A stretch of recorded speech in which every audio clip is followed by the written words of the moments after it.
நிறைய வந்து சின்ன படங்கள் எடுக்கிறாங்க. அவங்க கிராஃப்ட்லேயே இல்லை. அல்லது வாரத்துக்கு ஒரு வெள்ளிக்கிழமை ஒரு 10 படம் ரிலீஸ் ஆகுதுன்னு வச்சுங்களேன். அதில் ஒரு 5 படம் 6 படம் சின்ன படம்னுவாங்க. ஆனால் ப்ரெஸ் பேப்பரில் உங்களுக்கே தெரியும் அது கிராஃப்ட்லேயே இருக்காது. ரொம்ப நம்மளுக்கு வருத்தமாக இருக்கும். ஏன்னா இந்த பணத்தை போட்டு இப்படி சரியாக எடுத்திருக்கான் இந்த இதை அப்படின்றது கூட இருக்காத. ரொம்ப ஒரு 30 லட்சம் ரூபாவில் ஒரு படத்தை எடுத்துருக்காங்க பசங்க. இது வந்து சாதாரண விஷயம் கிடையாது. ஆல்ரெடி உங்களுக்கு எல்லாருக்கும் தெரியும். நீங்க எல்லாருமே ப்ரெஸ் ஷோல எல்லாம் படம் பார்த்து நீங்க நல்ல ரிவ்யூ கொடுத்து கடுக்கா படத்தை தியேட்டர்ல ஒரு நல்ல எங்களுக்கு ஒரு ஒரு என்ன சொல்ற அங்கீகாரத்தை வாங்கி கொடுத்துட்டீங்க. ஆக்சுவலா இது வந்து இப்போ ஃபர்ஸ்ட் டைம் நாங்கள் இப்போ ஓடிடியில் வந்து ஓடிடி ப்ளஸ் அண்ட் அமேசானில் இப்போ ரிலீஸ் ஆகுது இன்னிலிருந்து. ஸோ அந்த தொடர்ந்து ப்ரெஸ் அண்ட் மீடியா பீப்புள் கொடுத்த ஆதரவுனால தான் எங்களுக்கு தியேட்டரில் மக்கள்கிட்ட முடிஞ்ச அளவுக்கு ரீச் பண்ணோம். அதே மாதிரி இந்த டைம் ஓடிடி ப்ளஸும் இப்போ அமேசான்லேயும் ரிலீஸ் ஆக போகுது. இன்னும் இந்த படத்தை ஏன் நாங்கள் ரீச் பண்ண ஆசைப்படனா, இந்த இதில் இருக்கிற கருத்துக்கள் பெண் கல்வி பற்றியும் பெண்களுக்கு ஏற்படுற ஒரு சமூக சிக்கல்களை இது எப்படியெல்லாம் சரி பண்ணலாம் அப்படிங்கிறதுக்கான ஒரு கருத்து இந்த மெசேஜில் இருக்குது. உங்க எல்லாத்துக்கும் ஆல்ரெடி தெரியும் இது வந்து ஒரு கமர்ஷியல் படம் தான். பட் ஸ்டில் நீங்க எல்லாரும் கொடுக்குற சப்போர்ட்ல தான் அடுத்தடுத்து இன்னும் மக்கள்கிட்ட ரீச் பண்ணும். ஓடிடியில் தியேட்டர்ல ஹிட் ஆகாத படங்கள் கூட ஓடிடியில் நிறைய ஹிட் ஆகி அடுத்தடுத்த படங்கள் தொடர்ந்து அந்த டீம் பண்றதுக்கு வழிவகுத்து இருக்குது. ஸோ உங்க சப்போர்ட்டை கொடுக்கறதுக்காக சுப்பிரமணிய சிவானந்த்ல இருந்து அதியன் பாலு சார்ல இருந்து ஜிகிஸ் எல்லாருமே வந்திருக்காங்க. ஒவ்வொருத்தரா தனித்தனியாக பேசுவாங்க. ஒரு போஸ்டரும் எனக்கு அதனால புதுசாக ரிலீஸ் பண்ண போறோம். நீங்க ஃபர்ஸ்ட் ஸ்டார்ட் பண்ணிட்டு. அனைவருக்கும் வணக்கம். எனக்கு வந்து ஒரு 2 வருஷத்துக்கு முன்னாடி விஜய் கௌரிஷும் நம்ம முருகராசும் வந்து ஒரு ஸ்கிரிப்டே என்கிட்ட கொடுத்து படிக்க சொன்னாங்க. நான் படிச்சுட்டு என்ன சொன்னேன், எப்போதும் போல் நான் சரவணமனுக்கு வர சொல்லி காப்பியெல்லாம் வாங்கி கொடுத்துட்டு எனக்கு தோணுன சில விஷயங்களை சொன்னேன் இதெல்லாம் இருந்தால் நல்லாயிருக்கும்ட்டு. ஏன்னா அது வந்து ஒரு பெண் கல்வியை பற்றி இருந்தது. நான் எப்போதுமே என்ன சொல்லுவேன்னா, ஒரு ஆண் படித்தால் ஒரு குடும்பம் நல்லாயிருக்கும், ஒரு பெண் படித்தால் வந்து அந்த அவங்க 7 தலைமுறை நல்லாயிருக்கும், சமூகமே நல்லாயிருக்கும். அதனால் பெண் கல்வி என்பது சமுதாயத்திற்கு ஒரு மாபெரும் மறுமலர்ச்சி ஏற்படுத்துகிற ஒரு விஷயம்.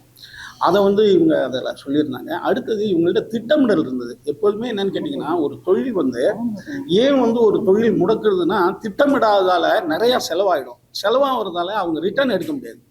அப்போ வந்து ஒரு தொழில் வந்து கரெக்டாக இருக்கணும்னா, இப்பயே பார்த்தீங்கன்னா நிறையா வந்து சின்ன படங்கள் எடுக்கிறாங்க. அவங்க கிராஃப்ட்லேயே இல்லை. ஒரு கிராஃப்டே தெரியாமல் வந்து எடுக்கிறாங்க. அதுக்கு ஒரு ப்ரொடியூசர் இருக்காங்க, அதுக்கு வந்து ஒரு டைரக்டரு, ஒரு ஹீரோன்னு பண்ணி கிராஃபே இல்லாமல் நீங்கள் பார்த்தீங்கன்னா ஒரு 200-300 படம் ரிலீஸ் ஆகாமே இருக்கும். அல்லது வாரத்துக்கு ஒரு வெள்ளிக்கிழமை ஒரு 10 படம் ரிலீஸ் ஆகுதுன்னு வச்சுங்களேன். அதில் ஒரு 5 படம் 6 படம் சின்ன படம்னுவாங்க. ஆனால் ப்ரெஸ் பேப்பரில் உங்களுக்கே தெரியும் அது கிராஃப்ட்லேயே இருக்காது. ரொம்ப நம்மளுக்கு வருத்தமாக இருக்கும். ஏன்னா இந்த பணத்தை போட்டு இப்படி வெற்றி தோல்வியை விடுங்க. ஆனால் இவன் வந்து சரியாக எடுத்திருக்கான் இந்த இதை அப்படின்றது கூட இருக்காத. ரொம்ப நம்மளுக்கு சங்கடமாக இருக்கும். அதை வேறு நம்மள்கிட்ட போட்டு காமிச்சிட்டு வேறு அந்த இதை போஸ்ட் ரிலீஸ் பண்ணுறதுக்கு யாராவது இருக்காங்களா சார் அப்படின்வாங்க. ரொம்ப நம்மளுக்கு சங்கடமாக இருக்கும். அப்போ எடுக்கிறதுக்கு முன்னாடியே இதை வந்து திட்டமிடலோட கரெக்டாக பண்ணணும். அதில் வந்து கடுக்கா வந்து எனக்கு ரொம்ப திட்டமிடலோடு இருந்தது. குறிப்பாக இது வந்து ஒரு 30 லட்சம் ரூபாவில் ஒரு படத்தை எடுத்துட்டாங்க பசங்க. இது வந்து சாதாரண விஷயம் கிடையாது.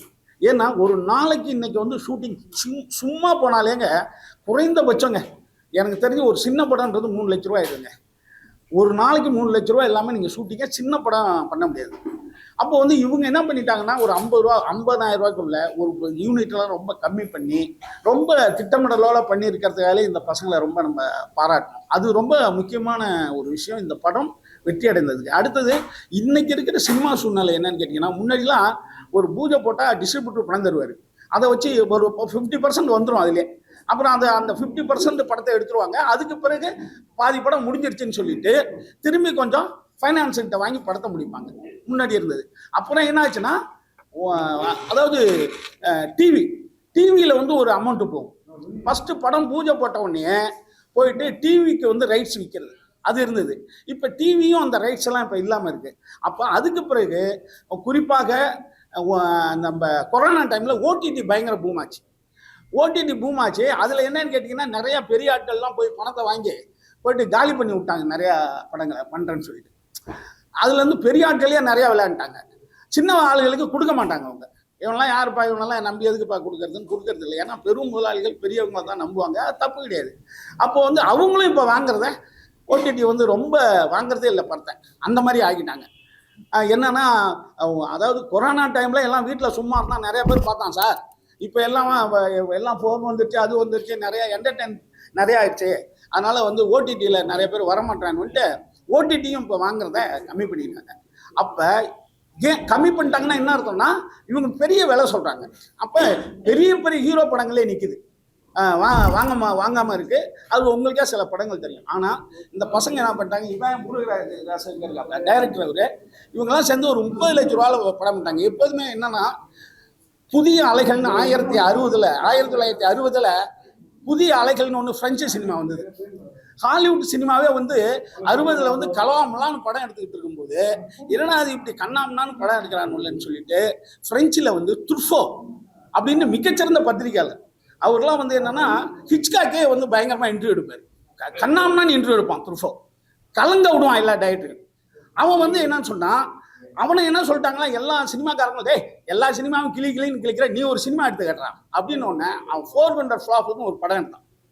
எக்ஸ்ட்ராடினரி படம், இன்னைக்கு கூட பாருங்க அந்த படம். அந்த மாதிரி ஒரு மாற்று சினிமாவை எடுக்க முடியாது. அதுக்கு பிறகு பிரெஞ்சில் புதிய அலைகள்னு வந்து சிறந்த டைரக்டர்லாம் வந்தாங்க. அது காரணம் திட்டமிடல்.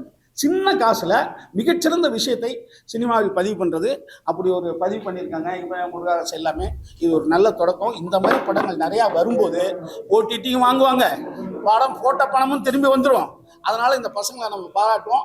அதுக்கு தான் வந்திருக்கேன். இங்க இவங்களை பாராட்டி நல்லா அழகாக பேசுறதுக்கு நிறைய பேர் வந்திருக்காங்க. எல்லாத்துக்கும் என்னுடைய நன்றி, வணக்கம். இது இன்னும் எப்படி நீங்கள் சப்போர்ட் பண்ணணுமோ பண்ணுங்கள். குறைகள் இருக்கும், சில குறைகள், அது ஏன்னா எல்லாரும் உள்ளது தான். அதை மீறி அதில் ஒரு சிலதர் இருக்கிற ஹோட்டலில் சொல்லுவாங்கள்ல, குறைகள் இருந்தால் எங்களையும் சொல்லுங்கள், நிறைகள் இருந்தால் வெளியில் சொல்லுங்கள் மாதிரி நீங்கள் நிறைகளை சொல்லுங்கள், குறைகளையும் சுட்டி காட்டுங்க. அடுத்தடுத்த படங்கள் படைப்புகளில் அவங்க மாறிக்குவாங்க. நன்றி, வணக்கம்.